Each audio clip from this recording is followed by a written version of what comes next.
The wind hits you different at 200 feet. Not like standing on a beach where it rustles your hair. Not like driving with the windows down. At 200 feet, wind becomes a living thing with teeth and claws, trying to peel you off the tower like a scab. It screams in your ears and shoves ice crystals into every gap in your clothing, finding skin you didn't know was exposed.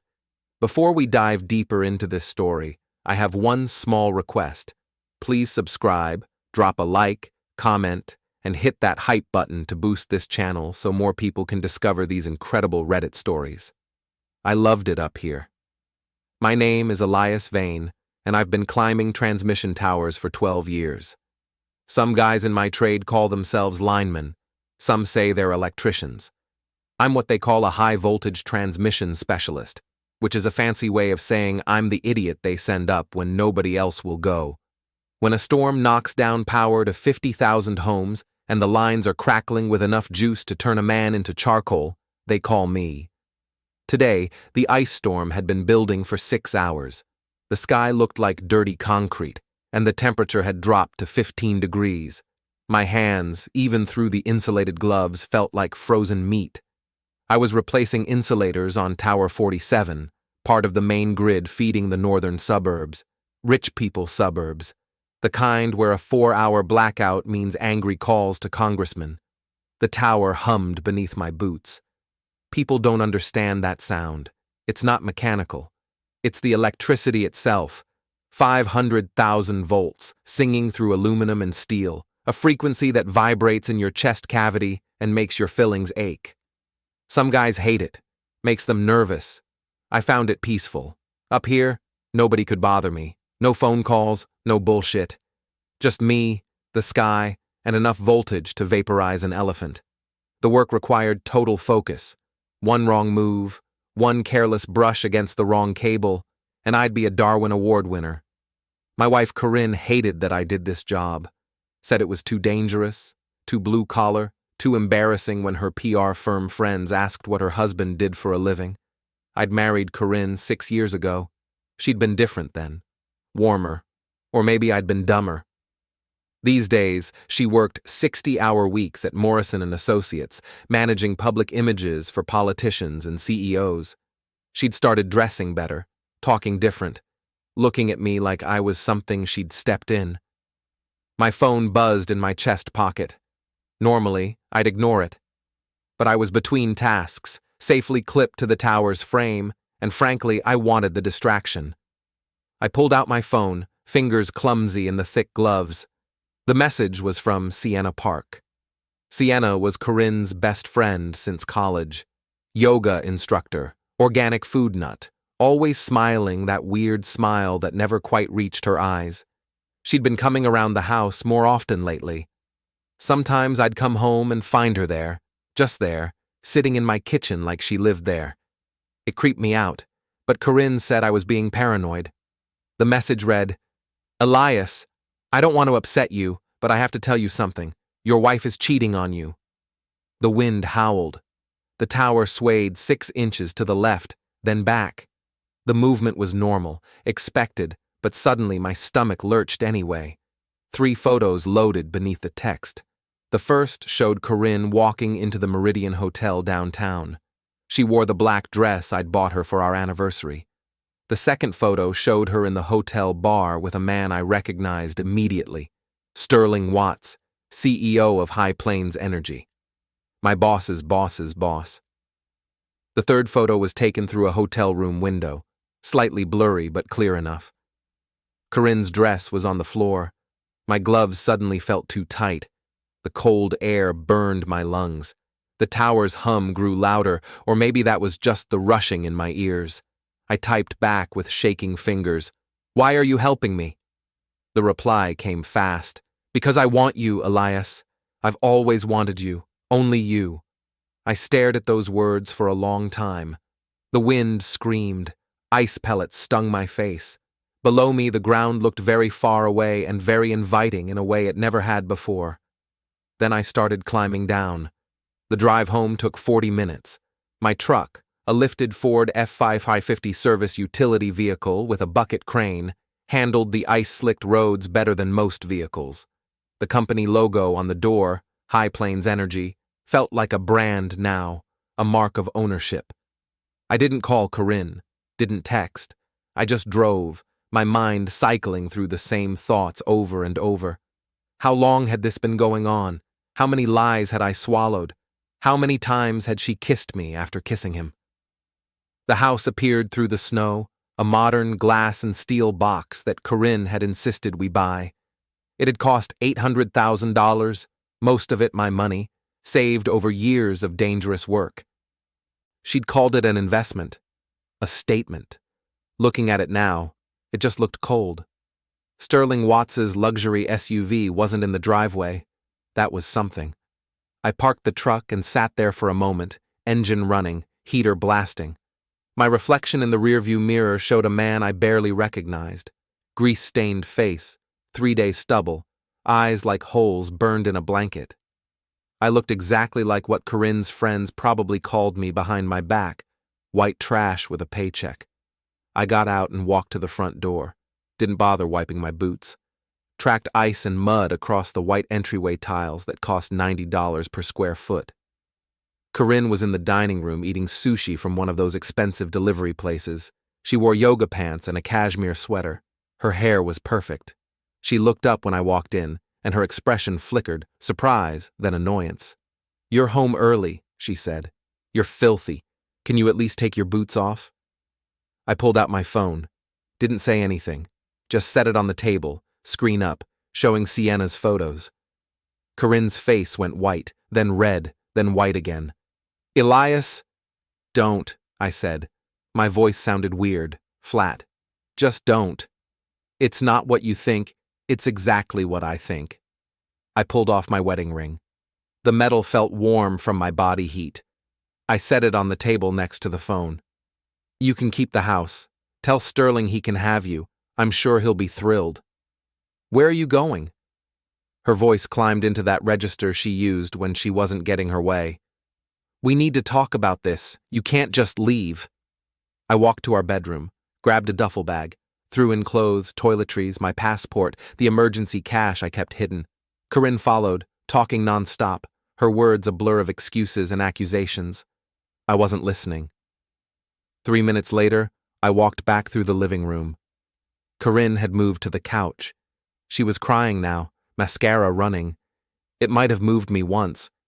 "Elias, please, it was a mistake. It didn't mean anything." "You're right," I said. "It didn't." I opened the front door. A car was parked at the curb, engine running. A silver Lexus. Sienna sat in the driver's seat, watching the house with those empty doll eyes. Behind me, Corinne's voice turned sharp. "You're leaving me for her? For Sienna?" I didn't answer, just walked to the Lexus and got in. Sienna smiled. Her lipstick was very red. "Hi, Elias." "Drive," I said. She pulled away from the curb. In the side mirror, I watched Corinne standing in the doorway, phone pressed to her ear. Probably calling Sterling. Probably already spinning the story in her head, the one where I was the villain. We were 2 blocks away when Sterling's black Escalade turned onto my street, heading toward my house. Toward his house now, I supposed. The replacement was immediate. Sienna reached over and put her hand on my thigh. Her fingers were cold.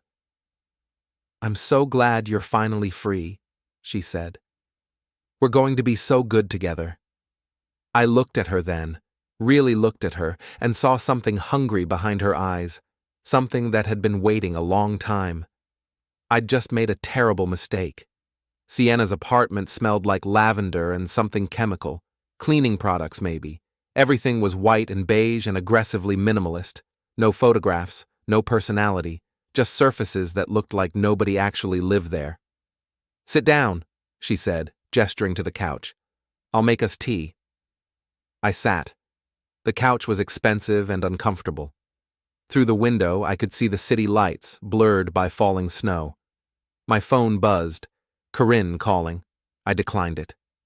Sienna returned with 2 cups of something that wasn't tea, smelled like whiskey. She sat close, her thigh pressing against mine. I know this is hard, she said, but you did the right thing. She never deserved you. How long have you known? I asked. About Sterling? She sipped her drink. 3 months. Maybe 4. And you waited until now to tell me. I needed to be sure. I needed proof. She set down her cup and turned toward me, her hand moving to my chest. I needed you to see what I've always seen, that you're meant for something better. Someone better. Her hand slid lower. I caught her wrist. Don't. Why not? Her voice went soft, breathy. She's with him right now, Elias. Right now, in your bed, in your house. Why shouldn't we? Because I don't want you. The words came out harsher than I intended, but I didn't apologize. I'm grateful you told me, but that's all this is. Her face changed. The softness evaporated, replaced by something sharp and ugly. I set this up for you, she hissed. Do you understand? I made this happen. The apartment suddenly felt very small. What are you talking about? She laughed, high and brittle. You think Corinne just fell into Sterling's bed? You think that just happened? I introduced them at a charity event. I told her Sterling thought she was beautiful. I told her you were probably cheating anyway, working all those long hours. I pushed and pushed until she was angry enough and drunk enough and stupid enough to do it. My hands clenched into fists. Why? Because you were never going to leave her on your own. You're too loyal, too stupidly honorable. I had to show you what she really was. She grabbed my arm. I did this for us. I stood up fast enough that she fell back against the couch. There is no us, I said. Her eyes filled with tears, but they looked fake, practiced. Where are you going? Anywhere but here. If you leave, I'll tell Corinne you tried to rape me. I'll tell everyone. I'll destroy you. I looked down at her, this small woman making big threats, and felt something cold settle in my chest. Go ahead, I said. I've got nothing left to destroy. I grabbed my bag and walked out. Her screaming followed me down the hallway. I spent that night in my truck, parked behind a 24-hour diner. Couldn't sleep. Kept thinking about Sienna's words. I made this happen. Like my marriage was just pieces on a board she'd been moving around for her own entertainment. At 5 a.m., my phone buzzed. Email notification. From HR Department, High Plains Energy subject. Immediate termination. Dear Mr. Vane, due to recent violations of company policy and conduct unbecoming of a High Plains Energy employee, your position has been terminated effective immediately. Your final paycheck will be mailed. Your pension contributions have been frozen pending investigation into possible asset misuse. I read it 3 times. Asset misuse. That was Sterling's move. He was covering his tracks, making me look like the criminal. I called my supervisor, Davis. He answered on the 5th ring, sounding nervous. Elias, I'm sorry, man. It came from corporate. Way above my head. What asset misuse? They're saying you use company equipment for personal jobs. Falsified time cards. Look, I know it's bullshit, but... Did Sterling Watts authorize this? Silence. Davis. Yeah, he said finally. It came directly from him. I'm sorry. There's nothing I can do. I hung up, sat there in the pre-dawn darkness, watching snow pile up on my windshield. Sterling had moved fast, probably had Corinne in his ear all night, spinning her version of events. Poor Sterling, seduced by the evil lineman's wife. Poor Sterling, now being harassed by the dangerous blue-collar husband. They'd made their move. My turn. High Plains. Energy Corporate Headquarters was a glass tower downtown, all sharp edges and reflective surfaces. The parking lot was full of expensive cars belonging to people who'd never climbed a tower in their lives, who thought electricity was something that just happened when you flipped a switch. I didn't go to the main entrance. Didn't need to. I'd worked on the building's electrical systems during construction, knew every substation, every transformer, every vulnerability. The main substation sat in a fenced compound behind the building. 2 security cameras, both pointed at the gate. I parked my truck down the block and walked through the neighboring lot, cutting through a gap in the fence I'd noticed years ago. The cameras never saw me. The substation hummed its familiar song. Banks of transformers stepped down the transmission voltage to levels the building could use. Surge protectors kept power spikes from frying sensitive equipment. It was a beautiful system, really. Elegant, and completely accessible if you knew what you were doing. I was halfway through the gate when a voice called out, "Hey, this is a restricted area." 2 security guards, both young and eager. One reached for his radio. I sighed. "Relax," I said. "I'm maintenance. Got a service call." "We weren't notified of any—" I didn't let him finish. Swung my tool bag hard into his chest. He went down, gasping. His partner rushed me, and I met him with a hot stick, a fiberglass pole we use for working on live equipment. Cracked him across the jaw. He spun and fell face first into a mud puddle. They'd both be fine.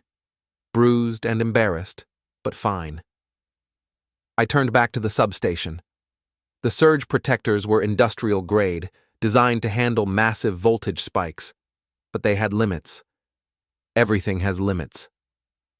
I opened the control panel and started rewiring. Connected the primary transformer directly to the secondary bus. Bypassed every safety. Created a feedback loop that would build and build until something gave way. It took 15 minutes. I was back in my truck when I heard the explosion. Not huge, just a sharp bang and a shower of sparks. The building's lights flickered. Inside, every server, every computer, every piece of equipment would be experiencing a massive power surge.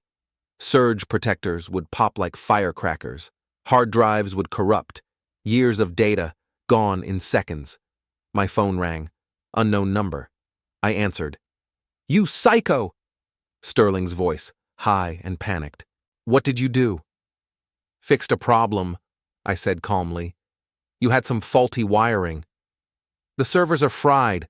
Everything is gone. Do you have any idea?" "I know exactly what I did. You fired the guy who knows how to fix it. I'll have you arrested. You'll what? Tell the police you're mad because the electrician you illegally fired came back and exposed your safety violations? Good luck with that." I hung up. In the rearview mirror, I could see security guards running around like ants from a kicked hill. Smoke drifted from the substation. I drove away slowly, carefully. No rush. Just a contractor leaving a job site. My phone buzzed. Text from an unknown number. I smiled. Not yet. The ice storm got worse. By nightfall, power was out across 3 counties. Trees collapsed under the weight of ice. Transmission lines snapped like guitar strings. The entire grid was failing, and the repair crews were drowning. High Plains Energy issued a statement saying power wouldn't be restored for 48 hours. Maybe longer. People were furious. The governor declared a state of emergency.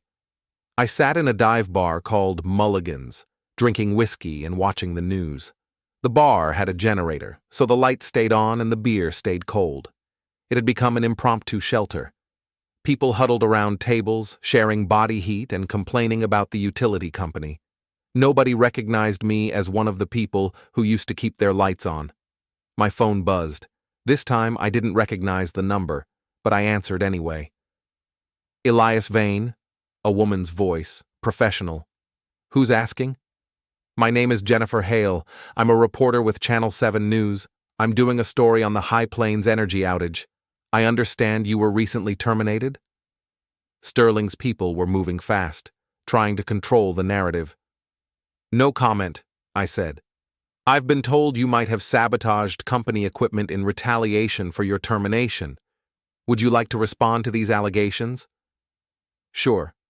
Tell Sterling Watts he should focus less on smearing ex-employees and more on restoring power to paying customers.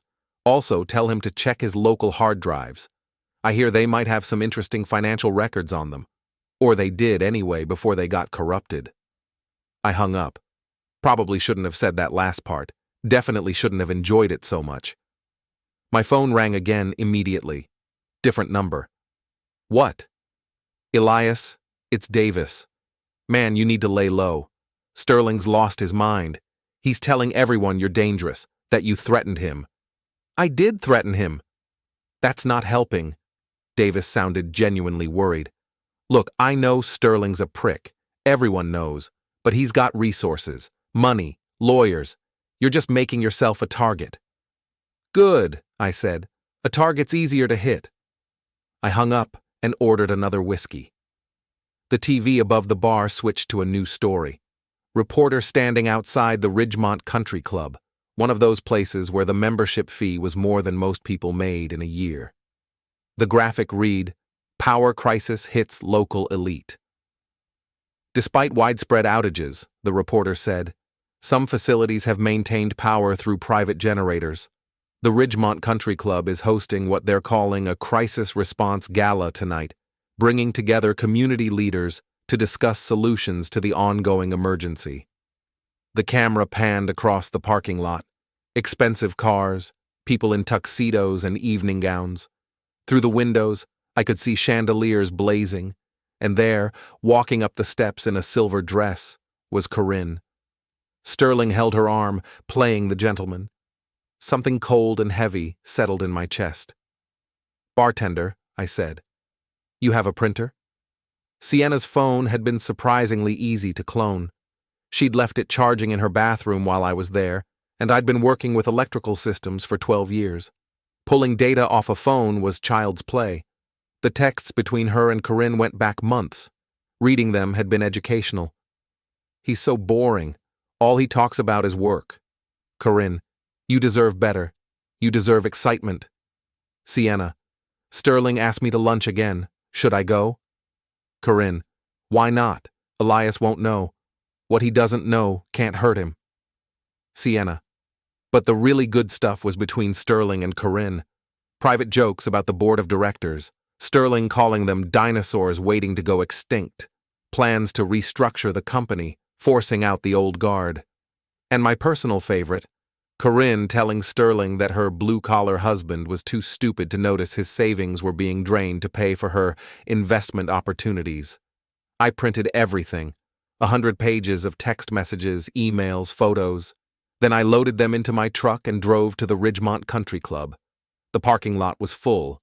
I pulled my truck around back, where they kept the dumpsters and the generator. The generator was a massive diesel unit, probably cost $200,000. It sat on a concrete pad, humming away, keeping the lights on while everyone else froze in the dark. I backed my truck up to it. The rear was equipped with a heavy-duty winch, rated for 20,000 pounds. I hooked the cable around the generator's frame and tested the connection. Solid. Then I went to work on the parking lot, moved methodically, placing a printed flyer under every windshield wiper. The cold made my fingers clumsy, but I kept going. Mercedes, BMW, Tesla, Porsche, all of them got a flyer. I was on the last row when the door banged open. Sterling ran out, tuxedo jacket flapping. "Get away from that!" I straightened up slowly. "From what?" "I'm just sharing some information with concerned citizens." He looked at the flyers, then at me, then at my truck positioned behind the generator. His face went pale. "You touch that generator, and you're going to prison." "For what? Vandalism? Property damage?" I smiled. "That's nothing compared to what you're going down for." "I don't know what you think you know. I know you've been embezzling from the company pension fund. I know you've got $2.3 million in an offshore account. I know you've been sleeping with my wife while I was fixing the towers that keep your office building running." Corinne appeared behind him, wobbling in her heels. Her eyes went wide when she saw me. "Elias, don't," I said. "Just don't." I climbed into my truck. Sterling rushed toward me, yelling. I engaged the winch. The cable went taut. The generator groaned. Bolts sheared off the concrete pad with sounds like rifle shots. Sterling dove out of the way as the generator tipped, then dragged across the asphalt, trailing sparks and diesel fuel. The club's lights flickered once, twice, then completely. I heard screaming from inside. Confusion. Panic.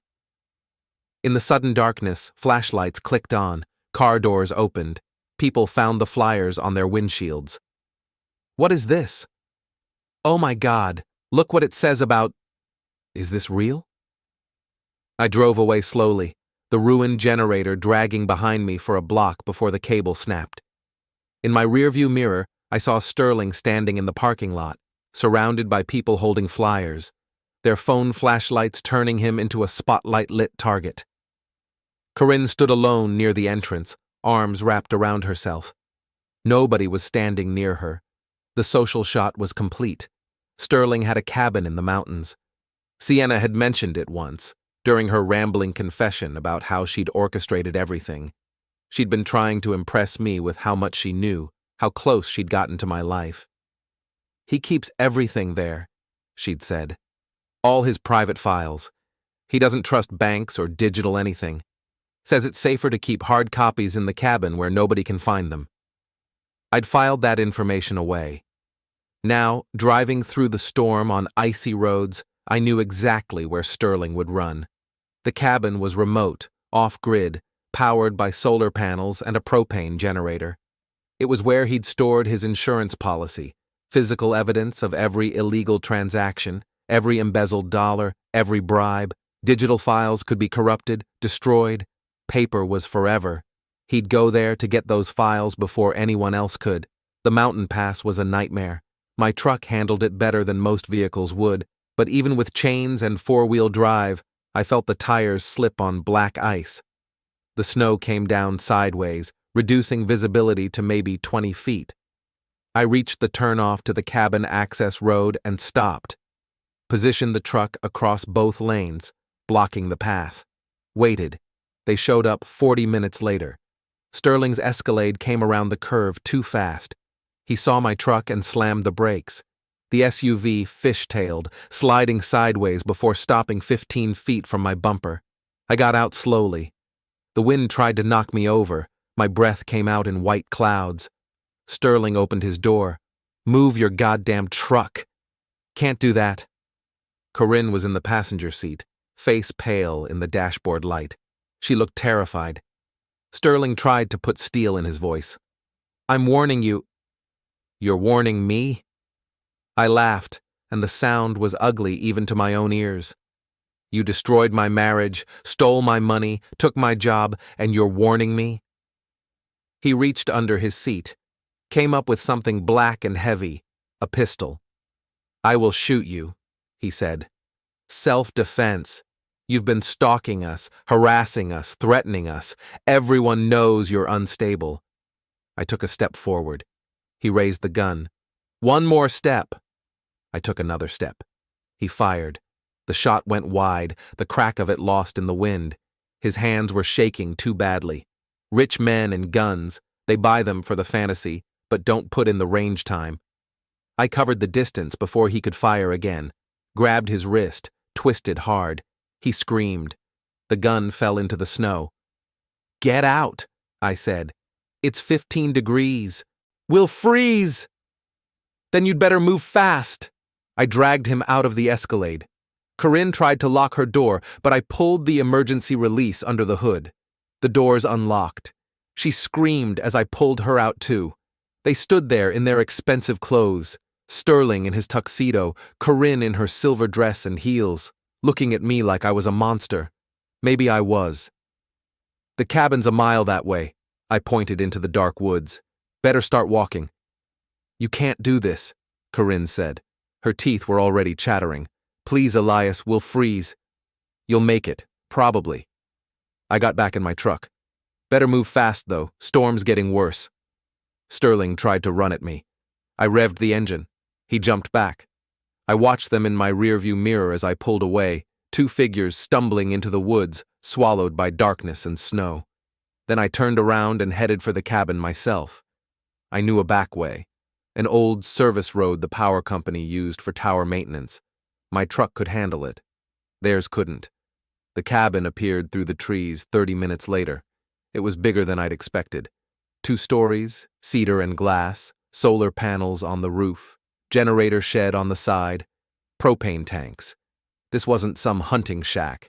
This was a luxury retreat, probably worth $500,000. I parked and broke in through a side window. Inside, it was cold but not freezing. The propane heater was off, but the pilot light still glowed.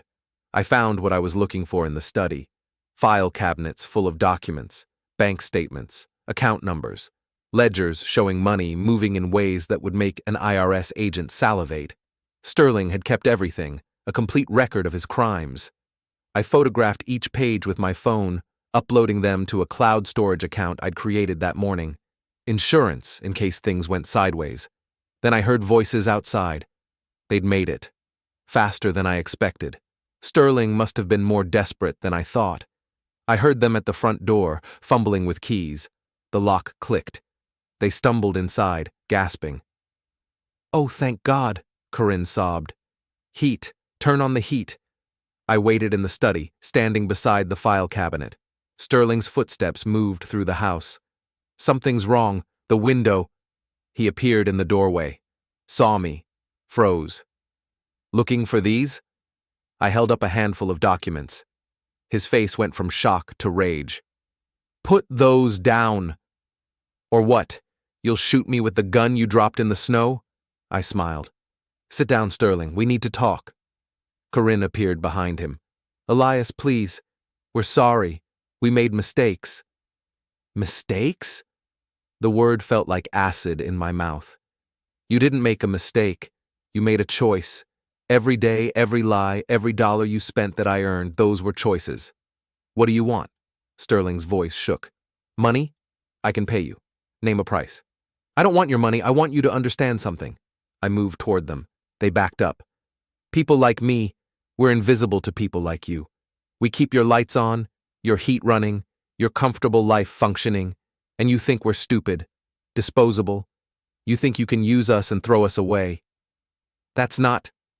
I climbed 200 feet in the air today," I continued, "in a goddamn ice storm, to fix a tower that keeps power running to neighborhoods full of people who wouldn't spit on me if I was on fire.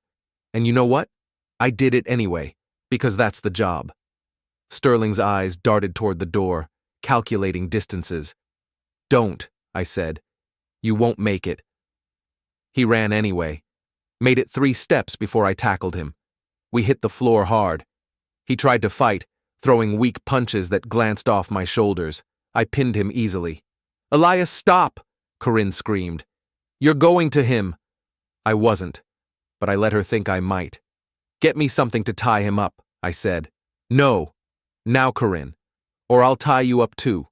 She ran to the kitchen, came back with zip ties from a drawer. I secured Sterling's wrists behind his back, then his ankles. "You're insane!" he gasped. "Completely insane." "Maybe." I stood up. "Lock them in the bedroom, both of you." "What are you going to do?" Corinne asked. I didn't answer, just herded them into the master bedroom and pulled the door shut. The lock was external, thank God. Old cabin design. I secured it with a chair wedged under the handle. Then I went outside. The transmission tower was a quarter-mile from the cabin. Tower 63, part of a major trunk line carrying 500,000 volts from the hydroelectric dam to the regional distribution network. In good weather, the clearance between the lines and the ground was carefully maintained. But the ice storm had coated everything, weighing down the cables, making them sag, making them dangerous. I pulled my climbing gear from the truck: harness, spikes, gloves, tools. The familiar weight of it all felt right. This was who I was. This was what I knew. The climb was brutal. Wind tore at me. Ice made every handhold treacherous. My muscles screamed. But I kept moving, one spike step at a time, until I reached the first crossarm. From up here, I could see the cabin. Lights on inside. I could imagine Sterling and Corinne in there, trying to break down the bedroom door, panic rising as they realized they were trapped.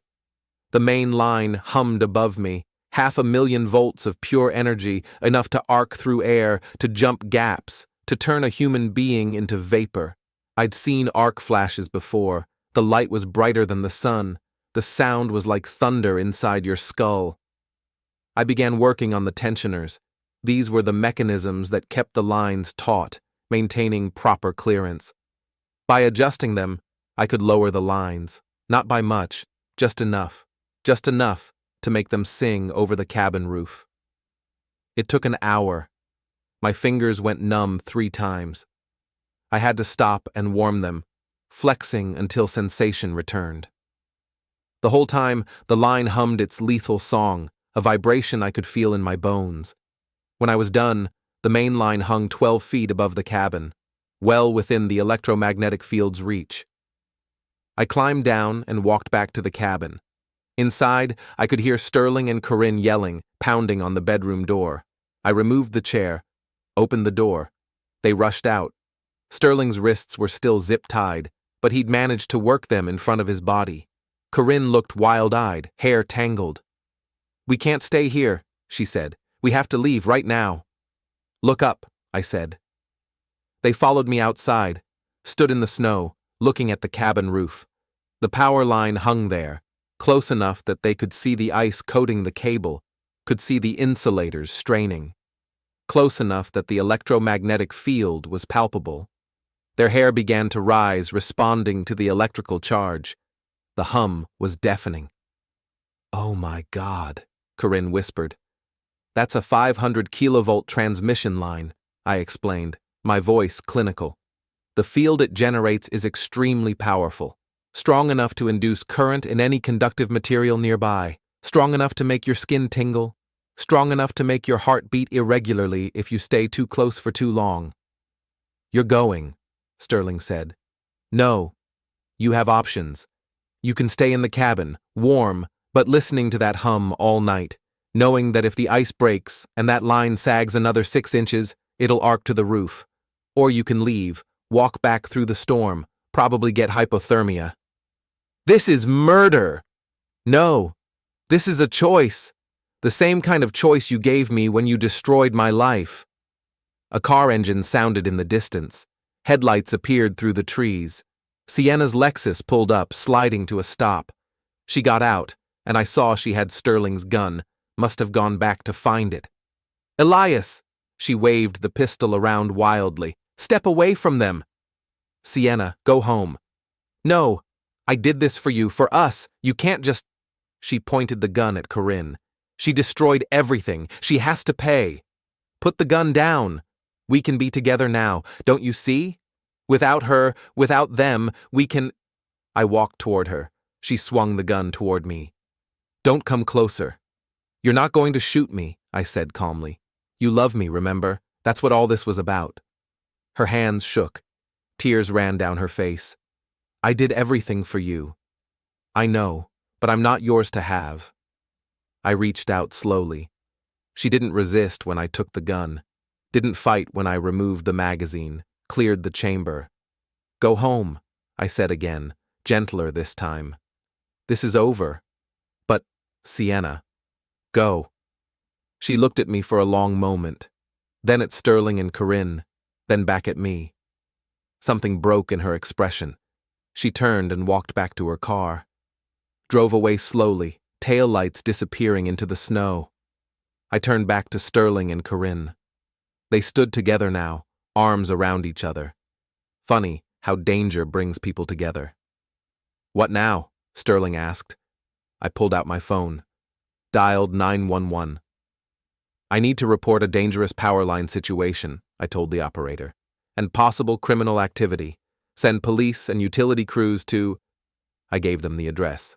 Sterling's face went pale. "What did you do?" "Exactly what I should have done from the beginning. Let the authorities handle it." The police arrived first. 2 squad cars, chains on their tires, sliding to a stop in front of the cabin. 4 officers emerged, hands on weapons. "Nobody move!" the lead officer shouted. I raised my hands. "I'm the one who called. The dangerous line is directly above the cabin. There are also documents inside that you'll want to see." Sterling started talking immediately. "Officer, this man kidnapped us. He assaulted me, threatened us. He's been stalking." "Sir, please calm down. We'll take statements from everyone." The officer looked at me. You're Elias Vane? That's right. We've been looking for you. There's a warrant out for your arrest. Destruction of property, assault, all of which I can explain. But first, you need to look in the cabin, file cabinets in the study, financial records documenting embezzlement from High Plains Energy. Sterling's face went red. Those are private documents. You can't. They're evidence of criminal activity, I said, which means they're no longer private. One of the officers went inside, came back out 5 minutes later. Lieutenant, you need to see this. They secured Sterling while examining the documents. His protests got louder, more desperate. They cuffed him and led him to a squad car. Corinne stood alone, shivering in her ruined silver dress. She looked at me once, but I had nothing to say to her. After everything, after all the lies and betrayals, we were just two strangers standing in the snow. Mr. Vane, the lead officer said, you're still under arrest. I know. You have the right to remain silent. I understand my rights. I offered my wrists. But ask Sterling where he got the $2.3 million in his offshore account. Ask him about the falsified safety reports. Ask him how many lives he put at risk cutting maintenance budgets. They cuffed me, led me to the second squad car. Through the window, I watched the utility trucks arrive. My former co-workers, men I'd worked alongside for years, they looked at the sagging power line, at the cabin, at me in the police car. Some of them nodded. They understood. Davis approached my window. Elias, Jesus Christ, man. Did I put anyone at risk? I asked. He looked at the tower, at the line placement, shook his head slowly. No, you did it right. Dangerous as hell, but precise. The clearance is technically still within spec, just barely. That's what I do, Davis. I calculate the margins. I know exactly how close to the edge I can get. He didn't respond. Just looked at me sadly and walked away. The police car pulled out, heading back down the mountain. I looked back once. Saw the cabin, the tower, the line I'd hung like a sword over Sterling's head. Saw Corinne being loaded into an ambulance, hypothermic, but alive. Saw the beautiful, terrible thing I'd built from anger and precision, and a lifetime of understanding exactly how much voltage it takes to make the powerful afraid. They held me for 48 hours. The charges were serious, but so was the evidence against Sterling. And as it turned out, journalists were very interested in a story about a CEO embezzling from his own company, falsifying safety reports, and carrying on affairs with married employees. My lawyer, a public defender who looked like she'd been awake for 3 days straight, laid out my options. Best case? The prosecutor offers a deal: probation, community service, restitution for the property damage. Worst case? You go to trial, and it's a coin flip. What about Sterling? His bail was set at $5 million. He made it, but the feds are involved now. Securities fraud, embezzlement, tax evasion. He's looking at 20 years minimum. And Corinne? Not charged with anything, but she's broke. Sterling's assets are frozen, and the house you bought together is being seized as part of the pension fund recovery. She smiled slightly. I made bail. Davis and some of the other linemen pooled their money and walked out into weak sunlight. The storm had passed. The city looked clean under its blanket of melting snow. Sienna was waiting outside the courthouse. She looked small, lost. I'm sorry, she said when I walked past. I'm so sorry. I know what you wanted, but people aren't prizes, Sienna. We're not trophies to be won. I know that now. Go home, get help, move on. I walked away. She didn't follow. 6 weeks later, I was back on a tower. Different company, different region, but the same work. The judge had dropped most of the charges in exchange for my testimony against Sterling. Community service, restitution, a criminal record that would follow me forever. But I was alive. I was free. And I was 200 feet in the air, working on a live line, the wind singing through the towers and the voltage humming its eternal song. My phone buzzed. Text from Davis. Saw the news. Sterling got 25 years. Corinne's working as a receptionist now. Sienna checked herself into a psychiatric facility. I didn't respond, just put the phone away and got back to work. Below me, the world went about its business. Lights turned on, heaters warmed houses, people lived their lives, never thinking about the infrastructure that made it all possible, never wondering about the men who climbed into the sky to keep the power flowing. I tightened a bolt, checked the connection, felt the current flowing through the line beneath my hands. This was what I knew. This was what I was good at. The rest, the revenge, the anger, the pain.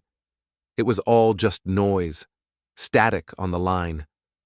I climbed higher, into the clean, cold wind, where the air was thin and the voltage was pure. And for the first time in months, I felt like myself again.